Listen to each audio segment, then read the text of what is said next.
अस्सलाम वालेकुम दोस्तों, आज की वीडियो बहुत अहम होने जा रही है क्योंकि मैंने पहले भी वीडियो बनाई है वापडा शेयरिंग पर वीएफडी में वापडा शेयरिंग पर तो बहुत से दोस्त जो हैं वो इसके बारे में जानना चाहते हैं। तो आपको वीडियो अच्छी लगे तो आप मेरा चैनल सब्सक्राइब कीजिएगा और वीडियो को लाइक भी करें। और मज़ीद जो सवालात हों वो आप कमेंट्स में आप बताएँ तो उनके जवाब दिए जाएँगे। और मज़ीद कोई मालूमात चाहिए हो तो उसके लिए आपको नंबर भी मिल सकता है। आज मैं आपको मुकम्मल कनेक्शन बताऊंगा सोलर और वापडा शेयरिंग के लिए। और इसमें जो अहम चीज़ें हैं जो मद्देनज़र रखनी है आपने, वो चीज़ें भी आपको मैं बताने जा रहा हूँ।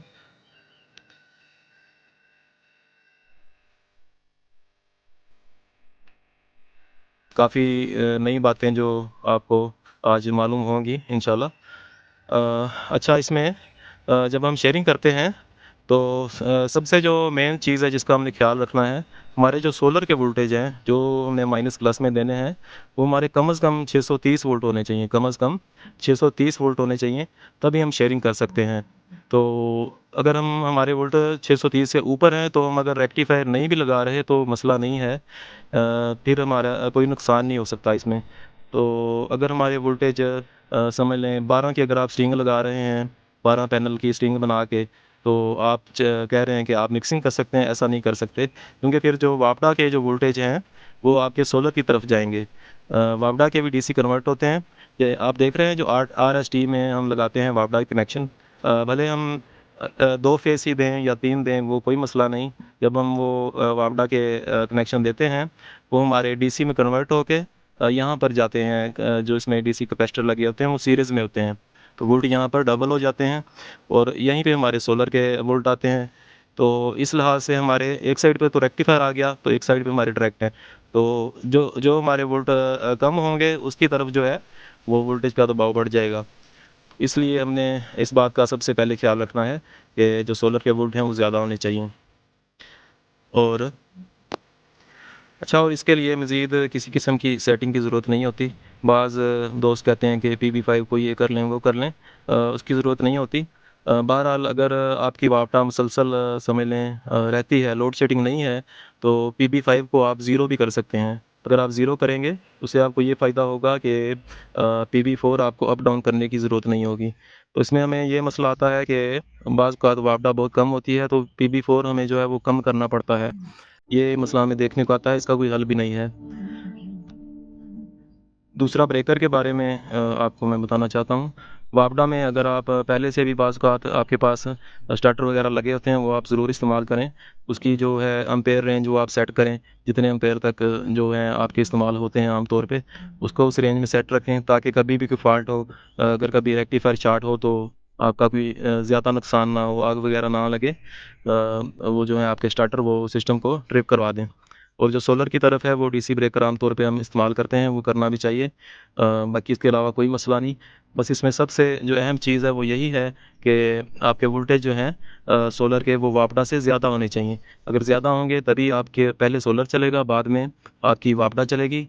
और दूसरी बात ये है, अगर आपके वोल्टेज कम होते हैं, 12 की स्ट्रिंग होती है और इस तरफ से आपके वापडा के अगर 350 वोल्ट भी वापडा के आ रहे हैं तो वो नुकसान देंगे। वो वोल्टेज जो हैं वो सोलर की तरफ आपके जाएँगे क्योंकि करंट का बहाव हमेशा जो कम वोल्ट होते हैं उसी तरफ होता है। तो आपके वोल्ट सोलर की तरफ जाना शुरू हो जाएँगे, समझ लें आपकी प्लेटें चार्ज होना शुरू हो जाएँगी। तो उससे बाज़ का नुकसान भी हो सकता है, वीएफडी फट भी सकती है। और पैनल्स को भी नुकसान हो सकता है अगर वोल्टेज का बहुत ज़्यादा फ़र्क हो। तो इसका ये हल भी हम कह सकते हैं, हम कर सकते हैं कि यहाँ पे हम सोलर की इनपुट जो साइड है माइनस प्लस, यहाँ पे भी एक रेक्टिफायर हम लगा सकते हैं जैसा वीएफडी के अंदर पहले से लगा होता है। ये हमें मार्केट में आम तौर पे मिल जाता है 50 एम्पेयर से 100 एम्पेयर तक का।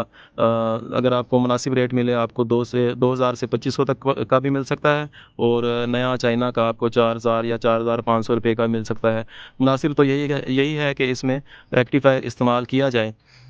उससे काफ़ी सेफ्टी हो जाती है क्योंकि हर सूरत में जो वापडा के वोल्टेज हैं वो सोलर की तरफ लाज़मी जाएँगे। रात के टाइम भी अगर आप ब्रेकर बंद नहीं करते तो आपके वापडा के जो वोल्टेज हैं वो डीसी में कन्वर्ट होके वो सोलर की तरफ आपके जाते रहेंगे। तो उसका हल यही है, जो बेहतरीन हल है वो ये है कि रेक्टिफायर इस्तेमाल किया जाए।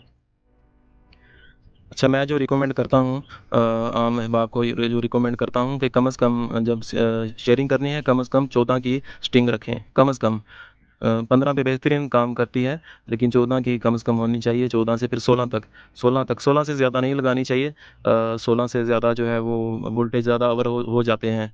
16 पर भी 810 वोल्टेज आमतौर पे देखने को मिलते हैं, तो हम वीएफडी से पीई से जो है वो उसकी सेटिंग जो वोल्टेज रेंज है जो 800 होती है वो हम 900 तक कर देते हैं, तो ताकि फ़ॉल्ट देखने को ना आए।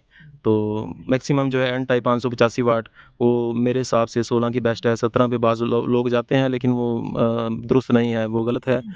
वैसे तो ये हमारे जो इसमें कैपेसिटर होते हैं 450 वोल्ट का एक कैपेसिटर होता है, सीरीज़ में होके 900 वोल्ट तक ये सपोर्ट करता है। लेकिन जो रिकमेंडेड वोल्टेज होते हैं वो 800 होते हैं, जो कंपनी की तरफ से बीसी 800 वोल्टेज तक रिकमेंडेड होते हैं। और जो उसी तरह फिर हमारे वापडा के वोल्टेज 2 फेसों के वो जब सीरीज़ में इसको आगे मिलते हैं तो वो डबल हो जाते हैं। बाज़ लोग समझते हैं कि वापडा के वोल्टेज जो हैं वो हमारे 380 होंगे या 300 होंगे जो देखने को मिलते हैं, या 400 440। ऐसा नहीं होता।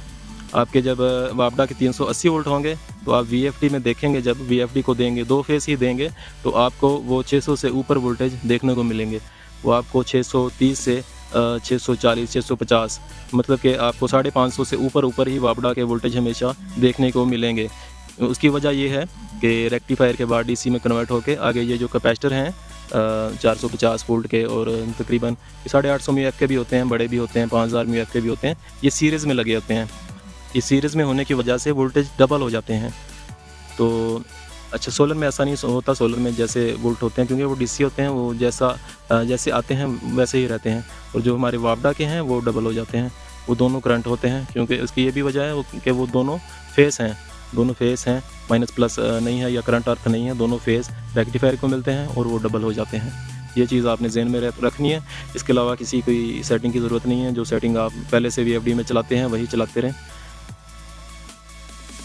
और कुछ दोस्त पूछते हैं कि ये कौन सी वीएफडी में ये ऑप्शन होता है शेयरिंग का, या कौन सी में नहीं होता। तो ये मैं आपको बता दूं, ये हर वीएफडी में आप शेयरिंग कर सकते हैं। जिसमें भी मतलब आरएसटी और माइनस प्लस के पॉइंट दिए गए हैं उसमें आप शेयरिंग कर सकते हैं। बस इस बात का आप ख्याल रखते हुए कि जो सोलर के वोल्टेज हैं वो आपके वापडा से ज़्यादा हों, मतलब कि 14 की स्टिंग हो, 585 वाट पैनल 14 की स्टिंग। अगर जो छोटा है समझ लें 330 वाट या 350 वाट, उसकी स्टिंग जो है आपकी कम से कम 16 से 17 की होनी चाहिए। 16 की होनी चाहिए। 16 पे जो है मेरे ख्याल से 650 तक वोल्टेज आपके बन जाएंगे।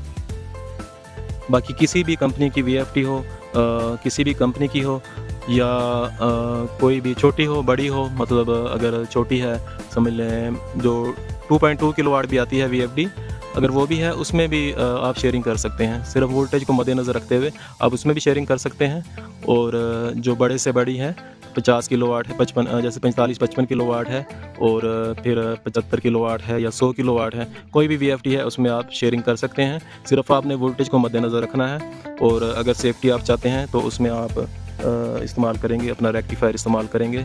उसमें लोड के हिसाब से एम्पेयर देख के आप रेक्टिफायर इस्तेमाल करेंगे कि आपका 50 एम्पेयर का लगेगा या 100 एम्पेयर का लगेगा, वो आप डिसाइड कर सकते हैं और मशवरा भी कर सकते हैं। मज़ीद कोई भी आपको मालूमात चाहिए हो, आप कमेंट सेक्शन में मुझसे रब्ता कर सकते हैं। मैं नंबर भी दे दूँगा डिस्क्रिप्शन में। मज़ीद कोई भी किसी का सवाल हो या आप किसी किस्म की वीडियो चाहते हों तो आप बताइएगा ज़रूर, मैं उस पर वीडियो बनाऊँगा। और अगर आपको वीडियो अच्छी लगे आप चैनल सब्सक्राइब करें।